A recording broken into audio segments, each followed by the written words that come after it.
Mayomi. Manya afonji Mayomi no. Yanto minya. Koya mamila ngubu mfia atebaji. Yeta ko Mayomi no. Bale. Mabiani lo. Mabiani. Ndi shandi mi kona Biblia ya. Awo gbedododa. Akin. Ni toma kire ni. Awo church kleni. Kaka akin. Kaka. Anwo wo wa. Afoma la ami amafuma mi jazama. Wa man na buyicho. Amu wa mu le fia. Wo bubu. Won chinabu. Atonabu ganabu. Biki agbanlan. Si zo mi ya reza. Ya zo. Pure water ni nunu. Ni mo fa mu agomosem. Aya we o ya zo pe mi no kekere. Ni mo agomosem. Mo ka kum el fia ko. Be se be ko ya no ngoko. Ible na. Ba bi no. O ya kula mi do asira gboye. Nya ni ko yin fia ni atumaro. Owe. Ngal. Abetani. Ni mi nya be na beju ko fi na fi ko ya mi. Da e ko e. Fo no. Kalau fora no acaba. Ah, eu já o talento que tinha.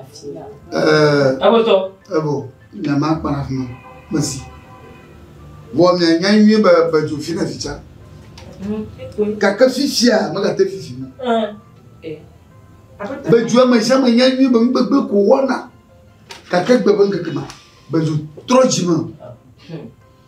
Kaka muga bubuma khoyama koko abinabu ekanabu emuinabu mochinabu tonabu balawonabu makei ngokom ha biblena apeta onde kuno nyeyo manya wori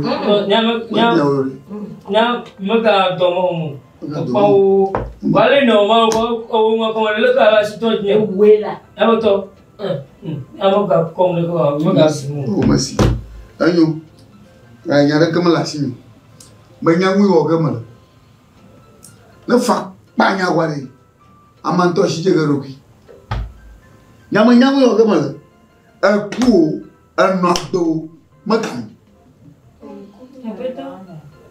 aku le royamu aya bomo ve ku atena lagbo makan mo da sire na waji ale ngubu bumfia kwa mo bien de kata fe mi gbe kwa nyara kamani bi he nyara ko na bodo o da sire na waji amelo ko kunya ka tenya kunya na kufa apeta ni ekubi nyala ba ekubi nyala ba bejo o se ano bejo u polo ya ko gbaro te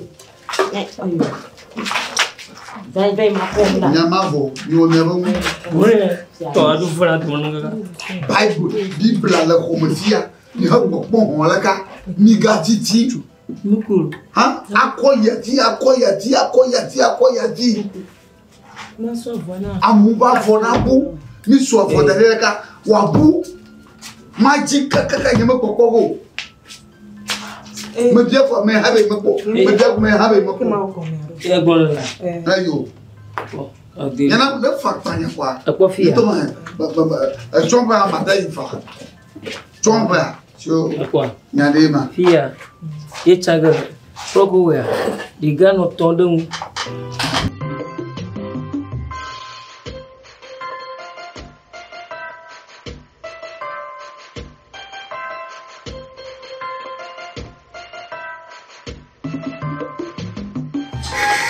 Ago.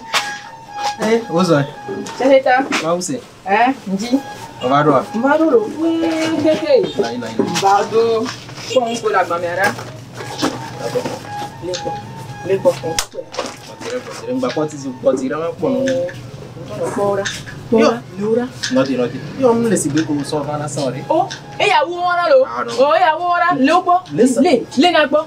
Le. Potire la. Avant ça tombe. Nya. Cha. Enu penya dodo amu jesi. Oya ya. Le apo. Hey. Ya kare ni ya. Oh, nti mplero lo. Opo ya afon toto ya kwa. Boya kotokure kama vo ya. Olo. Jona jina mo. Olo, kotokwa ma ton. Okay, ngba ti yo. Nene mi ja so won. Et il y a quoi ma ton Apata.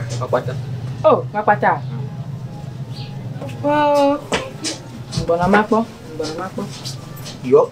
Gamemule na mo be kekere. Yengo oko o sugbon pam do le. Yo gama so gana ngba dizi gamele si ola. Oh. Nene le bon. Nene assez. Pana ko to kwa matona apata. Oh. Ko to kwa maton. Nga ya so. Ni mi na te so yi. Ah, amega ba kompo ene o. Oh. Na no ti o vire donc Munya. Koko. Après ton ye ozon. Eko wa mi ka kojo. Isabado. Nen so la. Eko mi la wa. Hello. Ama. Ilanya. Ma, so si pe won se. Eni do gbagbo na we. O agba ole, e ti se un gba fa po re. Dagbe ya. Oh, for me. Oui, so Fusini me do plavi. Eko fun a. Mfonyere. Apo we zada ku wa peto on den yo me ya. Some Sunday one ebe jago ne bo. Ojesia. Disi, apito abom tona no le. Apito e tona no wana me. Ah, okay. Yes sana na me. Yo gbopun plan agban le. Agbako kwata m sana na. Yo gbopun kon agban le. Mi so ama plan.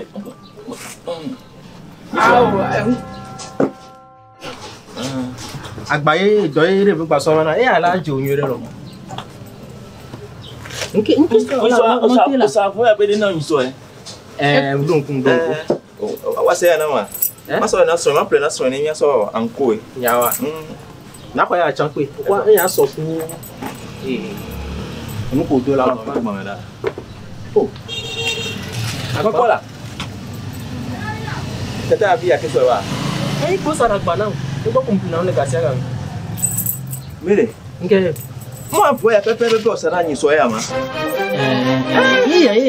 Iya tutu sana so. Avonyere lo. Tata bi ya ke hin abo ya cha wa sana. Mo sana namla. Awu ya ton ko do ai bom plele. Bo kun plan. En ko bo nyele so wa re. Afo ya ko sana ma yin so be na peto wa.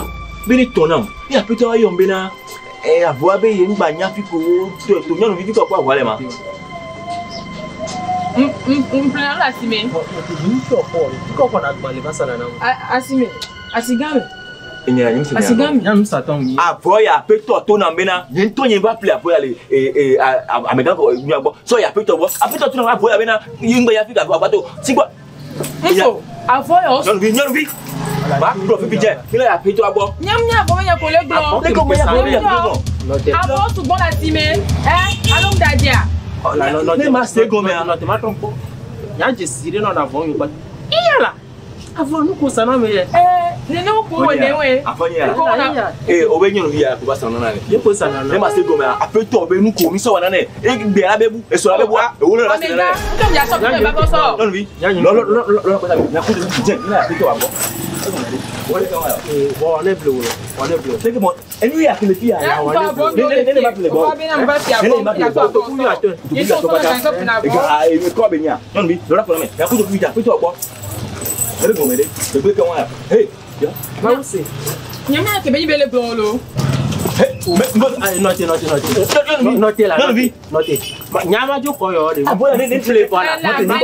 Ma jo datina. Voilà, c'est vrai ça. Abo ya ne ma play bo. Kotoku ja ton pata. Non bi. Si be nu on système. Nya fina nu. Ya ma ko ya chanja de. Nyama no san yo kin gbe. Ne so bo yo na.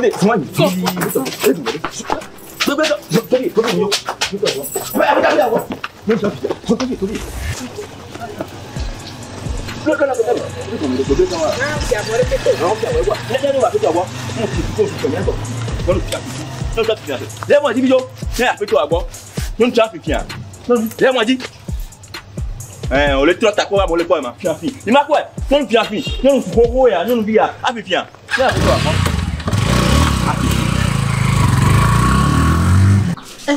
Yo ya jo diname, yim tu fere pe chon.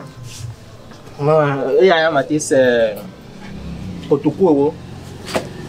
Ya kotoku bi ho suna ya ro. Yim go. Ma. Ba. Avoya kotoku wo. Ngba didi kotoku wo. Ya no. Asoto una dio. Eyo Ejo ntoro. Agbeko kaka lo papa. La poté nous des fois la poté c'est quoi des fois. Ma pomme est les hommes là. Ina va. Na le bena do pe alon. Yo ils en. Yo patron Agbeko kaka.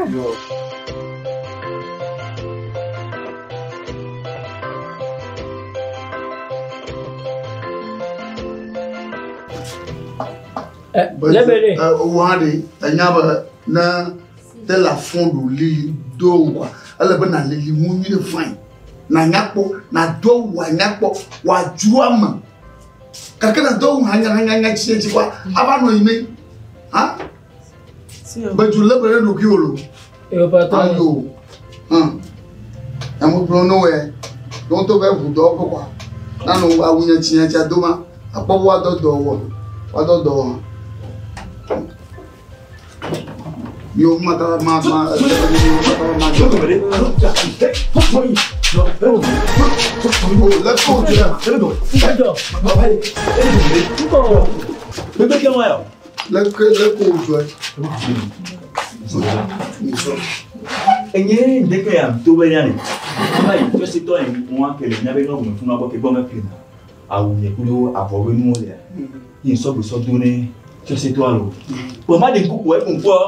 après nous via mais fais toi bon londio tout non nous yo ça na Oya mo ko mi le ko ya mo yo ya.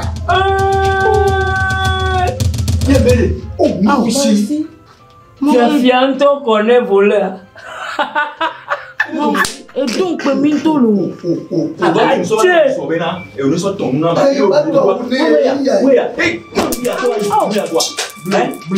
Alors vi pelé. Alors vi pelé. Oh bon, affichement ni alors yama. De vie a ti pote fotuna. Bojelo. Oh mon bon la bota tena. Ma wana bolo. Je le dis c'est ça. Je le dis. Pogo do boya ya fi bolo. Aboli ja file. Mo ja fi ba bolo ko afio do lu la ma. Hein? Asi. Aye plebe no ko mo ko. C'est ça. Et je le dis moi rien pas. Papa Fusoni. Ni me on clean dai. Ku do mo ko ba boya la na mo. Ni me ma person ko bi to bo. Oh madame. Il y a que quoi, fiafier, fiafi. Aïe, vivant. Mas bon. Moi aussi. Et tu ne dis pas. C'est tu ne dis pas. Et moi je vois les. C'est ça. Tu ne dis pas. Regarde moi. Le la mienne tout. C'est oh. Bah tu as quoi il vient? Sinon. Le vie a donné ta raison, je fiafi. Va voler. Oh mon bon. C'est le le famille. Pareil. Papa Fusoni. Daniel Adona. Magatiju. Aïe. C'est un famille. Non non tiens fi. Me faire me Ska fi fian. oh. Ton pour me na Va vite toi là. Amanyola. Amanyo, c'est ça. On va prendre un boutique. Oui. Anti boutique volé. On le oui. Va après. Oh sinon. Mausi. Aviti encore la monnaie no. Chia. Ya fi ma viti mo ko la monnaie pono. Ya ke bokolamba. Cho amaye bi fa ba. Mo fi Ma se mu nya go. Mausi yo mo fi na fi ode. Yo mo fi na fi ode. Awe do son ti e ni nya ma karaje olo.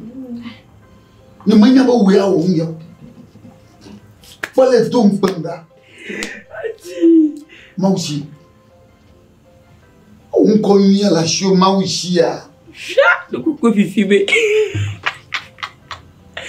Mausi.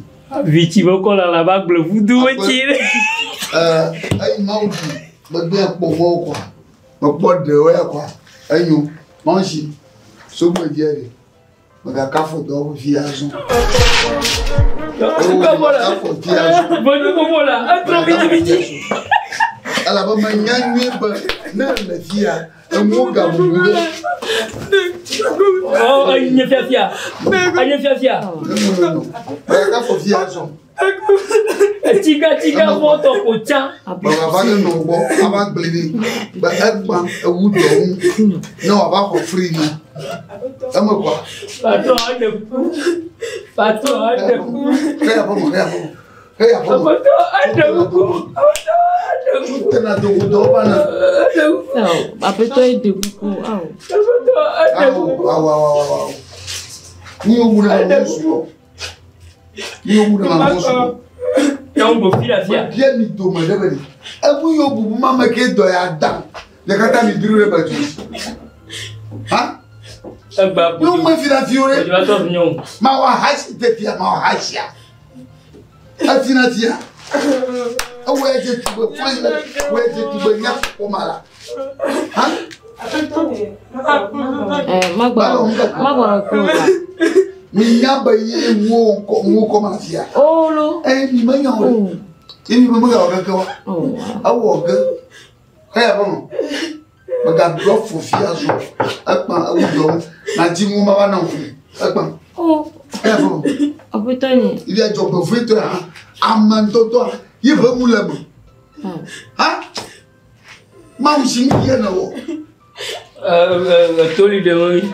Lotera do ko hamana. Bien poto. Ba do pledo. Bien poto. Kaba. Mais bien poto. Bien poto. Ada buku. Ça tient de buku. De buku lo. Ya ti de buku. Ben tu allez. Oui, attends. Il va fi. Mon beau vieux. Ni toma. Ni pale mula. Ni kare jiba maushi ate wo ma. Kakima wo ezu gbagbaja du mudati. Ni koma. Na nye kpore mple nyade mne na mre me nyo. Yina na ga pula do ma fia kwa. Mo nya me kata. Ni mbanka mble ko ga mare ke kurao. Ale ko je be no ko. Ko nya ha. Ma buta mare ka. Amagwa. Ni me re ko nya ko mo. Oh, le mien a mis fumé, mis toi pour l'enlever. J'étais avalé, me trouver le loup. Amana la ko amang ma ngwa. Na tro do no cho fia ji. Ma bro. Non le lo ba ngwe male ngam. Non na tu ni ya te he ya. Non fia. Nya te ne try. Bejelo. Ya bejuva to anu, wa ko da le gbe. Ba do wu lo bo. Obe fina. Alo to ma. Ya mi printer mana ga ndo ko han. Yo one.